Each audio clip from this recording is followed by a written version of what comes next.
mga baby guys. Yan oh.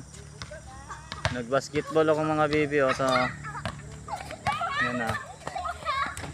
Yan ang aming basketballan dito guys. Malapit sa aming bahay. Ilang bahay namin guys oh.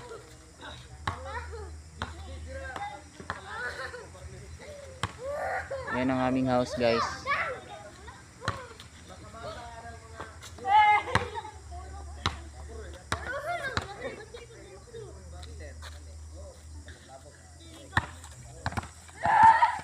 Yan ako mga baby oh. Hala, special. Basketball sila. Lingaw ng lingaw guys. First time silang mag-basketball gabi guys.